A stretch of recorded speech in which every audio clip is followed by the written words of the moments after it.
ಸಿಂಹರಾಶಿಯವರ ಮುಖವನ್ನು ನೀವು ಎಂದಾದರೂ ಅತ್ಯಂತ ಸೂಕ್ಷ್ಮವಾಗಿ ಗಮನಿಸಿದ್ದೀರಾ? ಆ ಕಣ್ಣುಗಳಲ್ಲಿ ನಿಮಗೆ ಬೇರೆ ರಾಶಿಯವರಲ್ಲಿ ಕಾಣುವಂತಹ ಸಾಮಾನ್ಯ ಮನುಷ್ಯರ ಅಂಜಿಕೆ ಕಾಣುವುದಿಲ್ಲ. ಅಲ್ಲಿ ಸದಾ ಜಗತ್ತನ್ನಾಳುವ ಹಸಿವಿರುತ್ತದೆ. ಯಾರ ಮುಂದೆಯೂ ತಲೆಬಾಗದ ರಾಜ ಗತ್ತಿರುತ್ತದೆ. ಅಥವಾ ಯಾವುದೋ ಸೋಲಿನ ಭೀತಿಯನ್ನು ಜಗತ್ತಿಗೆ ತೋರಿಸಿಕೊಳ್ಳದ ಅಹಂಕಾರದ ಮುಖವಾಡವಿರುತ್ತದೆ.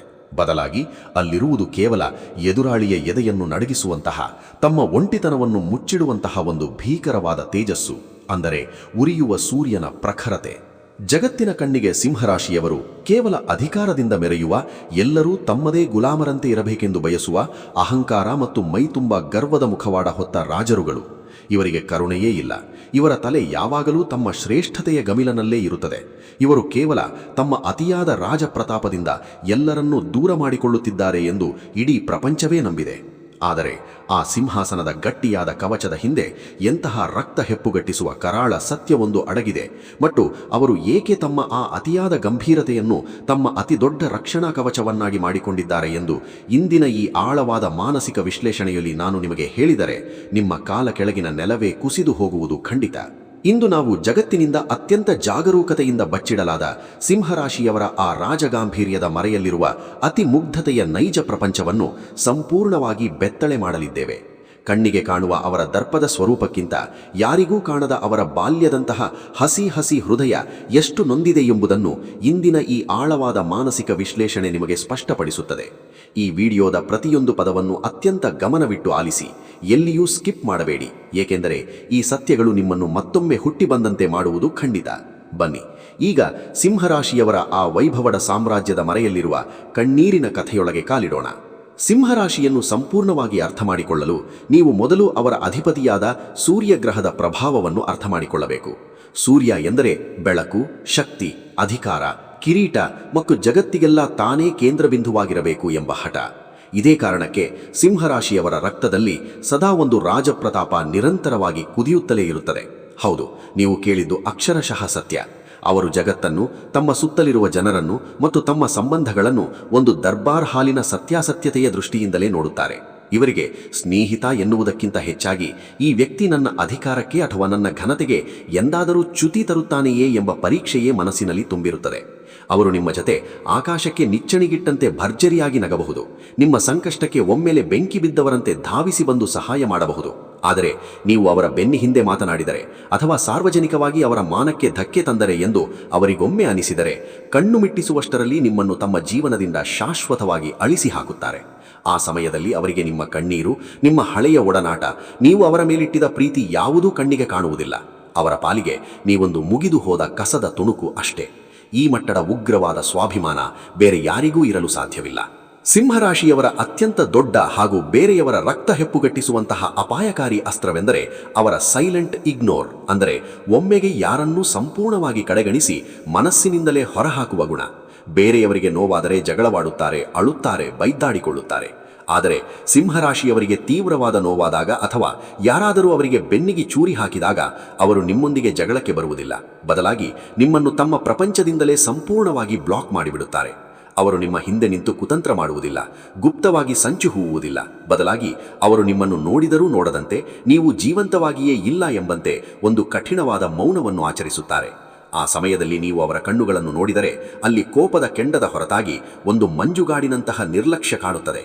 ಒಳಗೆ ಉರಿಯುತ್ತಿರುವ ಅಗ್ನಿ ಪರ್ವತದಂತೆ ಭೀಕರವಾಗಿರುತ್ತವೆ. ರಾಜನೊಬ್ಬ ತನ್ನ ಸಾಮ್ರಾಜ್ಯದಿಂದ ಯಾರನ್ನಾದರೂ ಗಡಿಪಾರು ಮಾಡುವುದನ್ನು ನೋಡುವುದಿದೆಯಲ್ಲ, ಅದು ಎದುರಾಳಿಯನ್ನು ಬೆಚ್ಚಳಿಬಿಸುತ್ತದೆ. ಈ ದಿಢೀರ್ ಕಡೆಗಣಿಸುವ ರಾಜ ಪ್ರತಾಪವೇ ಸಿಂಹರಾಶಿಯವರ ಅತಿ ದೊಡ್ಡ ಬ್ರಹ್ಮಾಸ್ತ್ರ. ಈ ಮೌನದ ಮುಂದೆ ಜಗತ್ತಿನ ಯಾವುದೇ ಅಹಂಕಾರವೂ ನಿಲ್ಲುವುದಿಲ್ಲ. ಇನ್ನು ವೃತ್ತಿಜೀವನ ಮತ್ತು ನೇತೃತ್ವದ ವಿಚಾರದಲ್ಲಿ ಇವರು ಯಾವ ರಾಜರಿಗಿಂತಲೂ ಹೆಚ್ಚು ಜವಾಬ್ದಾರಿಯಿಂದ, ದಕ್ಷತೆಯಿಂದ ಮತ್ತು ಮುನ್ನುಗ್ಗಿ ಕೆಲಸ ಮಾಡುತ್ತಾರೆ. ಜಗತ್ತಿನಲ್ಲಿ ಎಲ್ಲರನ್ನೂ ಮುನ್ನಡೆಸುವುದೇ ಇವರ ಉಸಿರು. ನಾಯಕತ್ವವೇ ಇವರ ಜನ್ಮಸಿದ್ಧ ಹಕ್ಕು. ಇವರಿಗೆ ಹಣ ಎಂದರೆ ಕೇವಲ ಐಶ್ವರ್ಯ ವಸ್ತುಗಳಲ್ಲ, ಅದು ಇವರ ಪಾಲಿಗೆ ಅಧಿಕಾರ, ಗೌರವ ಮತ್ತು ಇತರರಿಗೆ ಸಹಾಯ ಮಾಡುವ ಶಕ್ತಿಯ ಸಂಕೇತ. ಆದರೆ ಈ ಗತ್ತು ಪ್ರದರ್ಶಿಸುವ ಹುಚ್ಚಿನಲ್ಲಿ, ಈ ಎಲ್ಲರನ್ನೂ ಕಾಯುವ ಭರದಲ್ಲಿ ಇವರು ಎಷ್ಟರ ಮಟ್ಟಿಗೆ ಮುಳುಗಿರುತ್ತಾರೆ ಎಂದರೆ, ಅವರು ತಮ್ಮ ಒಂಟಿತನವನ್ನು, ತಮ್ಮ ಒಳಗಿನ ನೋವನ್ನು ಯಾರಿಗೂ ಹೇಳಿಕೊಳ್ಳದೆ ತಾವೇ ತಮ್ಮ ಬೆಂಕಿಯಲ್ಲಿ ಬೇಯುತ್ತಾರೆ. ಕೆಲಸದ ಜಾಗದಲ್ಲಿ ಯಾರಾದರೂ ಇವರ ಶ್ರಮವನ್ನು ಕಡೆಗಣಿಸಲು ಪ್ರಯತ್ನಿಸಿದರೆ, ಇವರ ಬೆನ್ನಿ ಹಿಂದೆ ಕುತಂತ್ರ ಮಾಡಿದರೆ ಇವರು ಎಂದಿಗೂ ಸಹಿಸುವುದಿಲ್ಲ. ನೇರವಾಗಿ ಅವರನ್ನು ತಮ್ಮ ಅಧಿಕಾರದಿಂದ ದೂರವಿಡುತ್ತಾರೆ. ಎದುರಾಳಿ ಎಷ್ಟು ಪ್ರಭಾವಿಶಾಲಿಯಾದರೂ ಇವರು ತಲೆಬಾಗುವುದಿಲ್ಲ. ತಾವು ನಂಬಿದ ಧರ್ಮ ಮತ್ತು ನ್ಯಾಯಕ್ಕಾಗಿ ಇವರು ಸಿಂಹಾಸನವನ್ನೇ ತ್ಯಾಗ ಮಾಡುತ್ತಾರೆಯೇ ಹೊರತು ಸೋಲನ್ನು ಒಪ್ಪುವುದಿಲ್ಲ. ಪ್ರೀತಿ ಮತ್ತು ಸಂಬಂಧಗಳ ವಿಚಾರಕ್ಕೆ ಬಂದರೆ ಸಿಂಹರಾಶಿಯವರನ್ನು ಅರ್ಥ ಮಾಡಿಕೊಳ್ಳುವುದು ಅಕ್ಷರಶಃ ಒಂದು ಹೆಮ್ಮೆಯ ಹುಲಿಯನ್ನು ಪಳಗಿಸಿದಂತೆ. ಇವರು ಪ್ರೀತಿಯನ್ನು ಮುಚ್ಚಿಡಲು ಬರುವವರಲ್ಲ. ಪ್ರೀತಿಸಿದರೆ ತಮ್ಮ ಜೀವನವನ್ನೇ ಅವರ ಪಾದದ ಬಳಿ ತಂದು ಒಪ್ಪಿಸುತ್ತಾರೆ. ಆದರೆ ಎಲ್ಲರ ಎದುರು ತಮ್ಮ ಮೃದು ಸ್ವಭಾವವನ್ನು ತೋರಿಸಿ ಕಡಿಮೆಗೊಳ್ಳಲು ಇವರಿಗೆ ಬರುವುದಿಲ್ಲ. ಬದಲಾಗಿ ಇವರು ಪ್ರೀತಿಯನ್ನು ರಕ್ಷಿಸುವ ಮೂಲಕ ತೋರಿಸುತ್ತಾರೆ. ನಿಮ್ಮ ಮೇಲೆ ಯಾರಾದರೂ ಕಣ್ಣು ಹಾಕಲಿ ನೋಡೋಣ. ನಿಮ್ಮ ಗೌರವಕ್ಕೆ ಧಕ್ಕೆ ಬಂದರೆ ಇಡೀ ರಾಜಸತ್ತೆಯನ್ನೇ ಎದುರಿಸುವುದು ಇದು ಸಿಂಹರಾಶಿಯವರ ಭಾಷೆಯಲ್ಲಿ ಅಪ್ಪಟ ಪ್ರೀತಿ. ಆದರೆ ಇಲ್ಲಿಯೇ ಇವರ ದೊಡ್ಡ ದೌರ್ಬಲ್ಯ ಅನಾವರಣಗೊಳ್ಳುವುದು. ಇವರು ಪ್ರೀತಿಯಲ್ಲಿ 100ಕ್ಕೆ 100 ಗೌರವವನ್ನು ಬಯಸುತ್ತಾರೆ. ಸಂಗಾತಿಯು ತಮ್ಮನ್ನು ರಾಜನಂತೆ ನೋಡಿಕೊಳ್ಳಬೇಕು ಮತ್ತು ತಮ್ಮ ಸ್ವಾಭಿಮಾನಕ್ಕೆ ಎಂದಿಗೂ ಸಾರ್ವಜನಿಕವಾಗಿ ಚ್ಯುತಿ ತರಬಾರದು ಎಂದು ನಿರೀಕ್ಷಿಸುತ್ತಾರೆ. ನೀವೇನಾದರೂ ಅವರ ಬೆನ್ನಿಗೆ ಇರಿತ ಹಾಕಿದರೆ, ಎಲ್ಲರ ಮುಂದೆ ಅವಮಾನಿಸಿದರೆ ಅವರು ಯಾವುದೇ ಮುನ್ಸೂಚನೆ ಇಲ್ಲದೆ ಆ ಕ್ಷಣದಲ್ಲೇ ಆ ಸಂಬಂಧದಿಂದ ಹಿಂದೆ ಸರಿಯುತ್ತಾರೆ. ಸಂಬಂಧ ಮುರಿದು ಬಿದ್ದಾಗ ಅವರು ಎದುರಿಗೆ ಕಣ್ಣೀರು ಹಾಕುವುದಿಲ್ಲ. ಆದರೆ ಒಳಗೆ ರಾಜನೇ ಕಿರೀಟ ಕಳೆದುಕೊಂಡಂತೆ ಕುದ್ದು ಹೋಗುತ್ತಾರೆ. ಆ ನೋವನ್ನು ಹೊರಗೆ ತೋರಿಸಿಕೊಳ್ಳಲು ಅವರ ಅಹಂ ಬಿಡುವುದಿಲ್ಲ. ರಾತ್ರಿ ಇಡೀ ಒಂಟಿಯಾಗಿ ಕುಳಿತು ಮೌನವಾಗಿ ಬೆಂದು ಬೆಳಗ್ಗೆ ಎದ್ದು ಮತ್ತೆ ಅದೇ ಸಿಂಹದ ನಗೆಯೊಂದಿಗೆ ಲೋಕದ ಮುಂದೆ ನಿಲ್ಲುವ ಕಠಿಣವಾದ ಮನಸ್ಥಿತಿ ಅವರದ್ದು.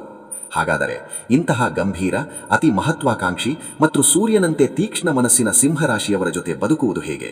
ಅವರ ಕಿರೀಟದ ಹಿಂದೆ ಇರುವ ಆ ಮುಗ್ಧ ಮನಸ್ಸನ್ನು ಅರ್ಥ ಮಾಡಿಕೊಳ್ಳುವುದು ಹೇಗೆ? ಇದಕ್ಕಿರುವ ಏಕೈಕ ಮತ್ತು ಅಂತಿಮ ಮಂತ್ರವೆಂದರೆ ಅವರ ಮುಂದೆ ಎಂದಿಗೂ ಕೃತಕತೆ ತೋರಬೇಡಿ ಮತ್ತು ಅವರ ಬೆನ್ನಿಗೆ ಇರಿತ ಹಾಕಬೇಡಿ. 100ಕ್ಕೆ 100% ಗೌರವ ಮತ್ತು ಪ್ರಾಮಾಣಿಕತೆಯನ್ನು ಪ್ರದರ್ಶಿಸಿ. ಹೌದು, ಸಿಂಹರಾಶಿಯವರಿಗೆ ಕಪಟ ನಾಟಕ, ಸಾರ್ವಜನಿಕ ಅವಮಾನ ಕಿಂಚಿತ್ ಇಷ್ಟವಾಗುವುದಿಲ್ಲ. ನೀವು ಎಲ್ಲರ ಮುಂದೆ ಅಲ್ಲದಿದ್ದರೂ ಒಂಟಿಯಾಗಿರುವಾಗ ನಿಮ್ಮ ತಪ್ಪುಗಳನ್ನು ಒಪ್ಪಿಕೊಳ್ಳಿ. ಅವರು ನಿಮ್ಮನ್ನು ಅತ್ಯಂತ ಉದಾರವಾಗಿ ಕ್ಷಮಿಸುತ್ತಾರೆ. ಅವರ ಸ್ವಾಭಿಮಾನಕ್ಕೆ ಬೆಲೆ ನೀಡಿ ಅವರ ಮುಕ್ತ ನಾಯಕತ್ವಕ್ಕೆ ಎಂದಿಗೂ ಅಡ್ಡಿಪಡಿಸಬೇಡಿ. ನೀವು ಅವರ ಬೆನ್ನಿಗೆ ಒಂದು ಗಟ್ಟಿಯಾದ ಗುರಾಣಿಯಾಗಿ ನಿಂತಲೇ ಅವರು ಇಡೀ ಲೋಕವನ್ನೇ ಗೆದ್ದು ನಿಮ್ಮ ಕಾಲಿಗೆ ತಂದು ಹಾಕುತ್ತಾರೆ. ಅವರು ಹೊರಗಿನಿಂದ ಎಷ್ಟೇ ರಾಜ ಪ್ರತಾಪದಿಂದ ಗಂಭೀರವಾಗಿ ಕಾಣಿಸಿದರೂ ಒಳಗೆ ಕೇವಲ ಪ್ರೀತಿಗಾಗಿ, ನೈಜವಾದ ಮನ್ನಣೆಗಾಗಿ ಹಂಬಲಿಸುವ ಒಂದು ಹಸಿ ಹಸಿ ಮಗುವಿನಂತಹ ಹೃದಯವಿದೆ.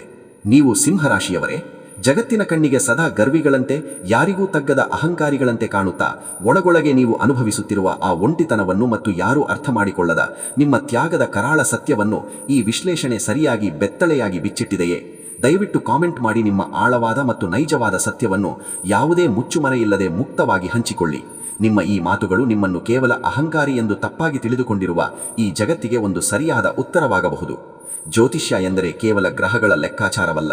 ಅದು ಮನುಷ್ಯನ ಮನಸ್ಸಿನ ಕರಾಳ ಮತ್ತು ನಿಗೂಢ ಪದರಗಳನ್ನು ಬಿಡಿಸಿಡುವ, ಮನುಷ್ಯನ ಆವೇಶದ ಹಿಂದಿನ ನೋವನ್ನು ಅರ್ಥೈಸುವ ಒಂದು ಅದ್ಭುತ ವಿಜ್ಞಾನ. ಈ ಸತ್ಯಗಳು ನಿಮ್ಮ ಜೀವನದ ಅನುಭವಗಳಿಗೆ ಕನ್ನಡಿ ಹಿಡಿದರೆ ಇಷ್ಟು ದಿನ ನೀವು ಅನುಭವಿಸುತ್ತಿದ್ದ ತಾಪತ್ರಯಕ್ಕೆ ಒಂದು ಅರ್ಥ ಸಿಕ್ಕಿದೆ ಎಂದು ನಿಮಗೆ ನೈಜವಾಗಿ ಅನಿಸಿದರೆ ನಮ್ಮ ಚಾನೆಲ್ ಅನ್ನು ಸಬ್ಸ್ಕ್ರೈಬ್ ಮಾಡಿಕೊಳ್ಳಿ. ಚಾನೆಲ್ ಇಷ್ಟವಾದರೆ ಸಬ್ಸ್ಕ್ರೈಬ್ ಮಾಡಿಕೊಳ್ಳಿ. ನಿಮ್ಮ ಒಂದು ಲೈಕ್ ಮತ್ತು ಕಾಮೆಂಟ್ ನಮಗೆ ಇಂತಹ 100 ಸತ್ಯಗಳನ್ನು ಅಗೆದು ತೆಗೆಯಲು, ಜಗತ್ತಿನ ಮುಂದೆ ತರಲು ಶಕ್ತಿ ನೀಡುತ್ತದೆ. ಮುಂದಿನ ವಿಡಿಯೋದಲ್ಲಿ ಪ್ರಪಂಚಕ್ಕೆ ಗೊತ್ತಿಲ್ಲದ ಮತ್ತೊಂದು ರಾಶಿಯ, ಯಾರೂ ಊಹಿಸಲಾಗದ ಮತ್ತಷ್ಟು ಬೆಚ್ಚಳಿಬಿಸುವ ರಹಸ್ಯಗಳೊಂದಿಗೆ ಖಂಡಿತ ಭೇಟಿಯಾಗೋಣ. ಅಲ್ಲಿಯವರೆಗೆ ನಿಮ್ಮ ಸುತ್ತಮುತ್ತಲಿರುವ ಸಿಂಹರಾಶಿಯವರ ಆ ಗಂಭೀರತೆಯ ಇಂದಿನ ಅಸಲಿ ಪ್ರೀತಿಯನ್ನು ಸ್ವಲ್ಪ ಎಚ್ಚರಿಕೆಯಿಂದಲೇ ಗಮನಿಸಿ. ಅವರ ಸ್ವಾಭಿಮಾನಕ್ಕೆ ಎಂದಿಗೂ ಧಕ್ಕೆ ತರಬೇಡಿ. ನಮಸ್ಕಾರ. ನಿಮ್ಮ ಜಾತಕ ಗೊತ್ತಿಲ್ಲದೆ ಜೀವನದ ಚಿಂತೆ ಮಾಡ್ತಾ ಇದ್ದೀರಾ? ಅನೇಕ ಜ್ಯೋತಿಷರಲ್ಲಿ ಕೇಳಿ ಹಣ ನೆಮ್ಮದಿ ಕಳೆದುಕೊಂಡಿದ್ದೀರಾ? ಚಿಂತೆ ಬಿಡಿ, ನಿಮ್ಮ ಮುಂದಿನ ಜೀವನದ ಬಗ್ಗೆ ನೀವೇ ತಿಳಿದುಕೊಳ್ಳುವ ಸುವರ್ಣಾವಕಾಶ. ಕೇವಲ 499 ರೂಪಾಯಿಗೆ ನಿಮ್ಮ ಸಂಪೂರ್ಣ ಜನ್ಮ ಜಾತಕ ನಿಮ್ಮ ಕೈಯಲ್ಲಿ. ಈ ಜಾತಕದಲ್ಲಿ ನಿಮ್ಮ ವಿದ್ಯಾಭ್ಯಾಸದ ಬಗ್ಗೆ, ಉದ್ಯೋಗ, ಮದುವೆ, ಹಣಕಾಸಿನ ಸಮಸ್ಯೆಗಳ ಬಗ್ಗೆ, ಆಸ್ತಿ ವಿಚಾರಗಳ ಬಗ್ಗೆ, ಆರೋಗ್ಯ ಸಮಸ್ಯೆಗಳ ಬಗ್ಗೆ, ದಾಂಪತ್ಯ ಕಲಹಗಳ ಬಗ್ಗೆ, ನಿಮಗಿರುವ ತೊಂದರೆಗಳೇನು, ಅದಕ್ಕೆ ಪರಿಹಾರಗಳೇನು, ಜಾತಕದಲ್ಲಿ ಯಾವ ಯಾವ ಯೋಗಗಳಿದೆ, ನಿಮಗಿರುವ ದೋಷಗಳಿಗೆ ಪರಿಹಾರಗಳೇನು ಎನ್ನುವಂತಹ ಸಮಗ್ರ ಮಾಹಿತಿ ಈ ನಿಮ್ಮ ಜನ್ಮ ಜಾತಕದಲ್ಲಿರುತ್ತದೆ. ಈ ಜಾತಕ ನಿಮಗೆ ಅರ್ಥವಾಗುವಂತಹ ರೀತಿಯಲ್ಲಿ ನಿಮ್ಮದೇ ಭಾಷೆಯಲ್ಲಿ ಪಡೆಯಬಹುದು. ಈ ಜಾತಕ 80 ರಿಂದ 90 ಪುಟಗಳು ಹೊಂದಿರುತ್ತವೆ. ಕೇವಲ 15 ನಿಮಿಷಗಳಲ್ಲಿ ನಿಮ್ಮ ವಾಟ್ಸ್ಆಪ್ ಸಂಖ್ಯೆಗೆ PDF ಫೈಲ್ನ ಮೂಲಕ ಕಳುಹಿಸಲಾಗುತ್ತದೆ. ಈಗಲೇ ನಿಮ್ಮ ಜನ್ಮ ಜಾತಕವನ್ನ ಪಡೆಯಲು ಹಾಗೂ ಗುರುಜಿಯವರ ಸಲಹೆಗಳನ್ನ ಪಡೆಯಲು ನಮ್ಮ ವಾಟ್ಸ್ಆಪ್ ಸಂಖ್ಯೆಗೆ ಜಾತಕ ಎಂದು ಮೆಸೇಜ್ ಮಾಡಿ ನಿಮ್ಮ ಭವಿಷ್ಯದ ಕನ್ನಡಿಯನ್ನ ಪಡೆದುಕೊಳ್ಳಿ. ಕೇವಲ 499 ರೂಪಾಯಿಗೆ ನಿಮ್ಮ ಸಂಪೂರ್ಣ ಜನ್ಮ ಜಾತಕ ನಿಮ್ಮ ಕೈಯಲ್ಲಿ.